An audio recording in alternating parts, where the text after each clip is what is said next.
할렐루야. 네, 오늘은 믿음의 사람이라는 제목으로 말씀을 나누고자 합니다. 여러분, 질문으로 먼저 설교를 시작하고자 하는데요. 여러분, 성경의 저자가 누구입니까? 네, 하나님이십니다. 물론 성경을 하나님이 직접 기록하신 것은 아니죠.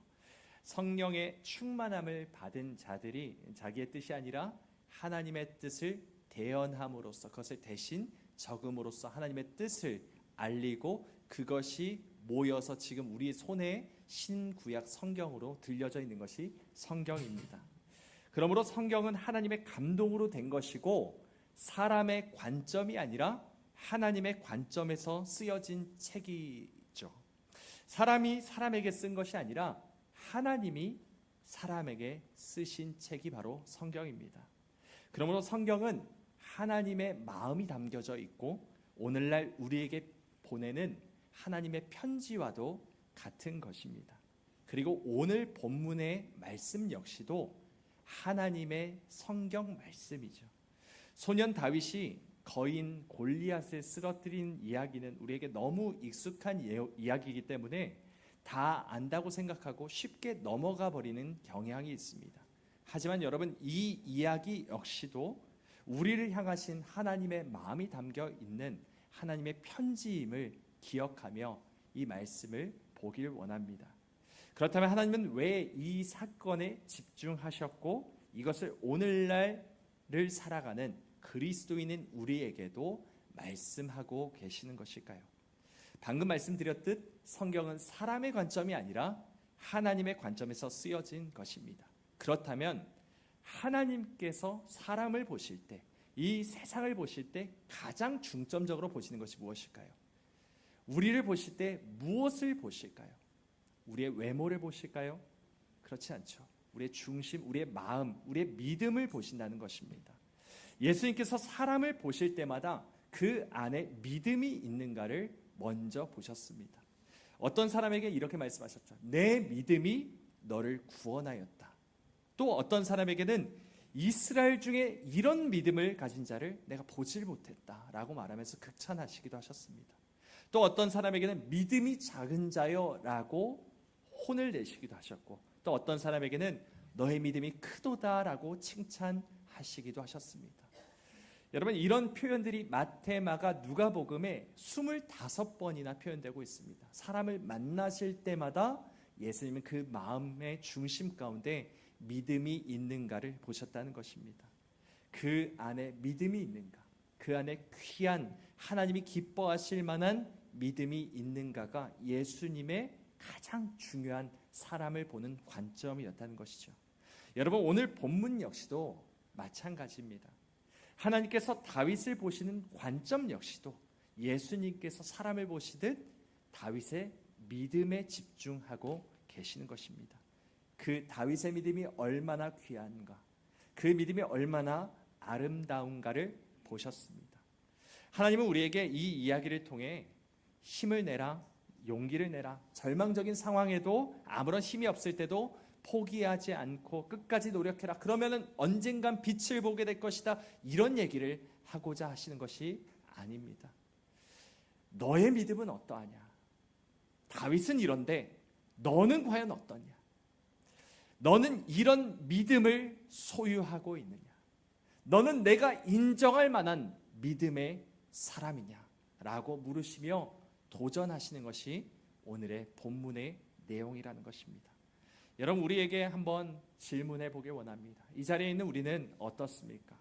나는 과연 믿음의 사람입니다 라고 자신 있게 고백할 수 있습니까? 나는 보이지 않는 것을 바라며 영원한 하나님의 나라를 소망하며 살아가는 믿음의 사람입니까? 오늘 이 시간 우리에게 주신 이 말씀을 통해 내가 믿음의 사람인지를 확인하고 나아가 온전한 믿음의 사람으로서의 삶을 살아내는 은혜가 있으시길 소망합니다. 아마 대부분 아시는 내용이겠지만 다시 한번 그때의 다윗의 상황을 짚어보길 원합니다. 이스라엘과 블레셋이 군사적으로 대치하고 있는 상황입니다. 그런데 골리앗이라는 사람이 느닷없이 나타나죠. 그리고 1대1 승부를 하자고 싸움을 걸어옵니다. 그런데 여러분도 잘 아시겠지만 골리앗의 키가 엄청나게 큽니다. 3m 정도 된다라고 기록되어 있습니다. 이것이 얼마나 엄청난 것인지 잘 체감이 되지 않을 수 있어서 오늘날의 인물 한 명을 예로 들고자 합니다. 가장 크다고 생각하는, 그리고 싸움꾼인 사람 누가 생각나십니까? 최홍만이 생각나시겠죠. 그의 별명에 골리앗이라는 단어가 붙습니다. 그런데 그 키가 218cm입니다. 이 최홍만이라는 사람은 엄청난 격투 기술을 갖춘 것도 아닌데도 그 당시 세계 최정상의 격투가들과 싸움을 했고 이겼습니다. 가까이 다가가서 휘두르는 잽 한 방에 상대방의 다리가 휘청거릴 만큼 아주 큰 키에서 나오는 힘이 엄청났다는 것이죠. 그만큼 전투에서 키와 체급은 엄청난 영향을 미칩니다. 그런데 골리앗은 최홍만보다 80cm는 더 큰 사람이었죠. 당연히 전장에서 그는 신이나 다를 바가 없는 사람이었습니다. 게다가 그는 큰 노트구를 쓰고 있고 또 두꺼운 갑옷을 입고 또 큰 창과 단창을 소지하고 있던 사람입니다. 그렇지 않아도 체급만 봐도 무적이나 다를 바가 없는 사람이 그 당시 최신식 무기까지 갖추고 나와서 싸움을 걸고 있는 것입니다. 그러니 어느 누가 그와 겨룰 생각을 할 수 있겠습니까? 골리앗은 이윽고 이스라엘의 군대를 조롱하면서 그들의 신의 이름으로 하나님을 그리고 이스라엘의 군대를 저주하기 시작합니다. 그러면서 이렇게 말합니다. 우리 함께 읽어보겠습니다. 시작. 그 블레셋 사람이 또 이르되 내가 오늘 이스라엘의 군대를 모욕하였으니 사람을 보내어 나와 더불어 싸우게 하라 한지라. 아멘. 지금 이스라엘을 모욕하고 하나님을 욕되게 하고 있으면서 그러면서 한 사람 나와 싸우자라고 말하고 있는 것입니다. 여기서 나오지 않는다면 그냥 그 골리앗의 말이 기정사실화가 되는 것이죠. 그것을 인정하는 꼴이 되는 것입니다. 이것을 사람들이 몰랐을까요? 다 알았겠죠. 하지만 이스라엘 군사 가운데 한 사람도 그에게 나설 생각을 하지 못하고 있었습니다. 입도 뻥끗하지 못하고 있습니다. 24절을 보면 이렇게 말합니다. 이스라엘 모든 사람이 두려워서 도망하였다라는 기록까지 있습니다. 한 사람도 빠짐없이 골리앗을 두려워하고 있습니다. 이 골리앗의 쩌렁쩌렁 울리는 외치는 소리에 벌벌 떨고 있습니다. 여러분 생각해 보십시오. 이스라엘 사람이 누구입니까? 하나님의 택함을 받은 백성이고 하나님의 율법을 받은 자들입니다. 이들 가운데 하나님을 모르는 자들이 있었을까요? 한 사람도 없었습니다. 이스라엘 백성이라면 누구나 태어난 지 8일 만에 할례를 받습니다. 내가 하나님의 백성이라는 정체성을 가지고 태어난 자가 이스라엘입니다. 그리고 성전에 나와 하나님께 제사를 항상 드리고 하나님의 말씀을 어렸을 때부터 배우는 것이 이스라엘 백성들입니다. 어렸을 때부터 항상 입에 달고 살던 것이 하나님의 말씀입니다. 하지만 이 가운데 단 한 사람도 제대로 된 믿음을 가진 자가 없었다는 것입니다. 하나님이 다 찾아보셨는데 이스라엘의 모든 진영의 군사들을 보셨는데 이스라엘 모든 사람이 다 골리앗을 두려워하며 벌벌 떨고 도망하였다라고 기록하시고 계시는 것이죠. 하나님이 찾으시는 한 사람이 없었던 것입니다. 골리앗과 싸우기도 전에 전의를 상실한 채 꼬리를 말고 도망갔습니다. 그가 하나님을 모욕하고 이스라엘을 저주하고 있는데도 불구하고 입도 뻥끗하지 못한 채 떨고 있는 것입니다. 여러분 이 시대 그리스도인이라 말하는 우리 가운데 이런 모습이 얼마나 많이 있는지 모릅니다. 경건의 모양은 있습니다. 신앙의 생활의 모습은 있습니다. 하지만 경건의 능력이 없습니다. 주일마다 예배 나오고 새벽마다 기도를 드리고 수요일 금요일마다 예배를 드리지만 실제의 삶을 보면 도무지 세상 사람과 다를 것이 없어 보이는 사람들이 하나님 앞에 얼마나 많이 있겠습니까? 입으로는 주여 주여 하며 그럴듯한 말들을 하지만 정작 그 삶 가운데 아무런 열매가 없는, 열매를 맺지 못하는 자가 너무나도 많다는 것입니다. 세상과 맞서 싸우기는커녕 아무런 저항도 하지 못한 채 세상에 질질 끌려다니는 폐장병과 같은 사람들이 너무나도 많습니다. 그런데 여러분 이 자리에 있는 우리는 그런 사람이 아니라 말할 수 있겠습니까? 겉만 번지르르 할 뿐 알맹이가 없는 신앙생활을 하면서 하나님을 근심시키는 모습이 우리에게 전혀 없다 자신 있게 말할 수 있겠습니까? 만약 우리의 믿음이 온전하지 못하면 우리는 세상에서 속수무책으로 당할 수밖에 없을 것입니다. 100이면 100, 다 패배하고 말 것입니다. 사탄이 유혹하고 넘어뜨리는 대로 넘어지고 하나님의 자녀의 모습은 온데간데 없이 벌벌 떠는 이스라엘의 패잔병처럼 살아가게 될 것입니다. 여러분, 우리의 믿음을 돌아보길 원합니다. 우리의 삶을 돌아보길 원합니다. 하나님 앞에서 다시 한번 지난날의 나의 모습을 찬찬히 돌아보길 원합니다. 왜 나는 여전히 세상 앞에 타협하고 있는가? 왜 나는 선한 싸움을 싸우지 않고 도망 다니고 있는가? 왜 나는 아직도 힘없이 세상의 주도권을 내어주고 있는가? 우리 안에 있는 이런 나약한 모습이 있다면, 믿음 없는 모습이 있다면 주님의 은혜로, 주님의 도우심으로 말미암아 변화되길, 온전한 믿음의 사람이 되길 간절히 바랍니다.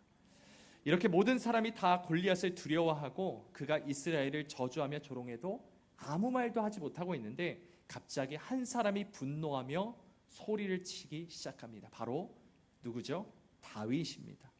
형들에게 먹을 것 좀 가져가라고 그렇게 아버지의 심부름을 받고 전쟁터에 도착했는데 갑자기 저 멀리서 한 사람이, 블레셋 사람이 소리를 치는 것을 들어봤는데 이것이 다 하나님을 욕하는 것이고 이스라엘의 군대를 모욕하고 조롱하는 것들이었습니다. 그래서 다윗은 분노하며 이렇게 말합니다. 우리 함께 다시 한번 오늘 본문 말씀 천천히 읽어보도록 하겠습니다. 시작. 다윗이 곁에 서 있는 사람들에게 말하여 이르되 이 블레셋 사람을 죽여 이스라엘의 치욕을 제거하는 사람에게는 어떠한 대우를 하겠느냐? 이 할례받지 않은 블레셋 사람이 누구이기에 살아계시는 하나님의 군대를 모욕하겠느냐? 아멘. 여러분, 다윗의 마음에 지금 불이 붙어 있습니다. 그는 하나님의 거룩한 이름이 짓밟히고 있는 것에 대해서 크게 분노를 합니다. 그리고 그는 싸움에 나가기로 결심했죠. 저 앞에 있는 저 괘씸한 자를 죽여서 이스라엘의 치욕을 없애야겠다 다짐했습니다. 여러분, 다윗의 눈에는 골리앗의 큰 키가 들어오지 않았습니다. 그가 입고 있는 갑옷이나 투구나 단창과 장창이 보이지 않았습니다. 골리앗은 그저 하나님을 모욕한 대가로 반드시 죽임을 당해야 마땅한 자, 그 이상도 이하도 아니었습니다. 그렇게 다윗이 싸움에 나가려 할 때 갑자기 한 사람이 튀어나와서 다윗에게 소리를 칩니다. 그리고 분노하며 이렇게 말합니다. 다윗의 큰 형이었던 엘리압이었습니다. 엘리압이 다윗에게 양은 어디에 두고 왔냐라고 말하면서 이렇게 말하죠. 우리 28절도 함께 읽어볼까요? 시작. 큰형 엘리압이 다윗이 사람들에게 하는 말을 들은지라 그가 다윗에게 노를 바라여 이르되 내가 어찌하여 이리로 내려왔느냐? 들에 있는 양들을 누구에게 맡겼느냐? 나는 내 교만과 내 마음의 완악함을 아노니 네가 전쟁을 구경하러 왔도다. 아멘. 여러분, 하나님이 왜 굳이 여기서 큰형 엘리압의 이야기를 넣어 놓으신 것일까요? 다윗과 엘리압의 믿음을 비교하고 계신 것입니다. 다윗을 믿음의 본으로 내세우시는 반면에 엘리압은 반면 교사로서 지금 비교하고 계십니다. 한 집안의 형제를 비교하시면서 너의 믿음은 어떠한가? 라고 말하고 계시는 것이죠. 여러분, 한번 비교해 보십시오. 다윗도 분노했고 엘리압도 분노했습니다. 다윗도 소리를 치고 있고 엘리압도 소리를 치고 있습니다. 그런데 이 두 사람의 관점이 너무 다릅니다. 한 사람은 하나님을 위해 그 가슴이 활활 타오르고 있는데 다른 한 사람은 열등감 때문에 화를 못 이기고 있습니다. 자기 자존심 때문에 화를 내고 있습니다. 여러분, 엘리압의 입장에서 한번 생각해 보십시오. 지난날에 사무엘 선지자가 그의 집에 찾아와 가지고 한 것이 무엇입니까? 왕을 세우기 위해서 기름을 부은 것입니다. 그런데 엘리압이 그냥 패싱됩니다. 그냥 넘어가 버립니다. 하나님께서는 이미 그를 버렸다 말씀하였습니다. 그리고 나서 막내 아들인 다윗을 왕으로 세운 것이죠. 가뜩이나 이것도 못마땅한데 이놈이 무엇 때문에 이 전쟁터에 왔는지는 몰라도 자기가 골리앗과 싸우겠다라고 화를 내고 있는 것을 이 엘리압이 보게 된 것입니다. 골리앗 앞에서는 아무 소리도 하지 못하고 있던 이 엘리압이 다윗 앞에서는 그를 교만하고 완악하다고 말하면서 조롱하고 있는 것입니다. 그런데 여러분, 놀라운 것은 다윗의 반응입니다. 다윗이 뭐라고 말합니까? 다윗이 이르되 내가 무엇을 하였나이까? 어찌 이유가 없으리까? 하고 돌아서서 다른 사람을 향하여 전과 같이 말하며 백성이 전과 같이 대답하니라. 여러분, 다윗이 화를 내고 있습니까? 엘리압에게 화를 내고 있지 않습니다. 하나님을 조롱하는 이 골리앗을 쳐 죽이겠다라고 말하고 있는 다윗이 자기 자신을 조롱하는 엘리압 앞에서는 아무런 화도 내지 않고 있습니다. 별다른 반응을 보이지 않고 그냥 간단하게 짧게 대답하고 바로 돌아서서 골리앗과의 싸움을 준비하고 있습니다. 여러분, 우리는 무엇에 분노합니까? 사람들이 나를 공격할 때 분노하십니까? 내 체면이 구겨졌을 때 분노하십니까? 내 자존심이 상할 때, 억울한 일을 당할 때 분노하십니까? 그런데 정작 하나님의 이름이 모욕을 당할 땐 우리는 어떻게 하고 있습니까? 하나님의 말씀이 땅에 떨어져 있고 하나님의 영광이 앞에 보이지 않고 수많은 사람들이 이 땅 가운데 사탄의 종노릇이 되어 있고 그렇게 복음이, 말씀이, 진리가 땅에 떨어져 있는 하나님의 이름이 먹칠되고 있는 상황 가운데 우리는 분노하고 있느냐는 것이죠. 여러분, 우리의 싸움의 대상이 무엇입니까? 우리의 씨름은 혈과 육을 상대하는 것이 아니라 말씀하였는데 오직 통치자들과 권세들과 하늘에 있는 악한 영을 상대하는 것이 우리의 싸움이다라고 말하고 있는데 정말로 그렇게 우리는 악한 영들을 상대하며 영적인 전투를 준비하고 있습니까? 이스라엘의 모든 군사들은 자기 목숨을 지키는데 급급했습니다. 자기의 안위를 챙겼습니다. 엘리압은 어땠죠? 자기 자존심을 지키는데 급급했습니다. 이들에겐 하나님보다 자기 자신이 더 소중했던 것입니다. 그런데 다윗만큼은 하나님의 눈에 다르게 보였습니다. 다윗은 자기 목숨이 중요한 것이 아니었습니다. 자기 자존심이 중요한 것도 아니었습니다. 그에게 있어서 가장 중요한 것이 무엇이었냐면 하나님의 이름이었습니다. 하나님의 거룩하신 이름이 땅에 떨어져 있는 것을 보지 못하는 것입니다. 내가 죽었으면 죽었지 하나님의 이름이 땅에 떨어져 짓밟히는 모습은 도무지 참을 수 없었던 것이죠. 그래서 다윗이 골리앗 앞에 섰을 때 뭐라고 외쳤습니까? 우리 함께 이 말씀 읽겠습니다. 시작. 다윗이 블레셋 사람에게 이르되 너는 칼과 창과 단창으로 내게 나아오거니와 나는 만군의 여호와의 이름 곧 네가 모욕하는 이스라엘 군대의 하나님의 이름으로 내게 나아가노라. 오늘 여호와께서 너를 내 손에 넘기시리니 온 땅으로 이스라엘의 하나님이 계신 줄 알게 하겠고. 아멘. 여러분, 다윗이 지금 하나님의 이름을 위해, 하나님을 위해 싸우고 있습니다. 하나님은 반드시 저 골리앗의 목숨을 내 손에 넘기실 것이며 온 땅이 하나님의 살아계심을 보게 할 것이다. 하나님의 명예를, 하나님의 거룩하신 이름이 온전히 만천하에 드러나게 할 것이다 라고 믿음을 가지고 이 앞에 서고 있는 것입니다. 하나님은 하나님의 이름을 위해 싸우는 자를 그냥 내버려 두실 분이 아니라는 것을 다윗은 알고 있었고 믿고 있었습니다. 여러분, 만약 하나님이 안 계시다면 다윗처럼 어리석고 무모하고 대책이 없는 사람은 세상에 또 없을 것입니다. 하나님이 살아계시지 않는다면, 하나님이 이 땅을 통치하지 않으신다면, 하나님의 능력 없는 분이시라면 다윗처럼 무모한 자가, 계산 없는 자가 없을 것입니다. 하지만 다윗은 이것을 의심하지 않았습니다. 하나님은 반드시 계신다. 하나님은 살아계신다. 하나님은 지금도 나와 함께 계신다. 하나님의 이름을 위하여 싸우는 자들을 위하여 싸우실 것이다. 이것을 의심하지 않았습니다. 어린아이와 같은 순수한 믿음을 가진 채 계산하지 않고 재거나 따지지 않고 무작정 골리앗에게 달려나가고 있는 것입니다. 여러분, 하나님이 이 소년의 고백을 들으시고 얼마나 기뻐하셨겠습니까? 이 믿음을 보시고 얼마나 감탄하셨겠습니까? 내가 이만한 믿음을 이스라엘 중에서 찾아보지 못했다라고 말씀하시며 주변에 있는 천군 천사들에게 자랑하지 않으셨겠습니까? 여러분, 우리 역시도 이런 믿음의 사람이 되길 간절히 소망합니다. 하나님은 항상 믿음의 사람을 통해 역사하셨고 하나님의 영광을 보여주셨습니다. 지금도 하나님은 온전한 믿음의 사람 그 한 사람을 찾고 계시고 믿음의 사람을 통해 일하길 원하십니다. 많은 사람이 필요 없습니다. 이 가운데 이스라엘 가운데 단 한 사람 소년 다윗을 통해 하나님께서 그의 이름을 드러내셨고 그의 영광을 보여주셨던 것처럼 이 가운데 한 사람을 찾고 계시고 그 믿음의 사람 한 사람을 들어 쓰시기를 원하고 계십니다. 지금도 믿음 있는 사람 한 사람을 이 가운데 있는지 찾고 계시다는 것입니다. 우리가 이렇게 기도하길 원합니다. 하나님, 내가 그 사람이 되길 원합니다. 나의 믿음이 더욱 온전해지길 원합니다. 작은 나를 통해 일하여 주시옵소서. 주님의 영광을 위해 나를 사용하여 주시고 주의 이름을 위해 나를 써 주시옵소서.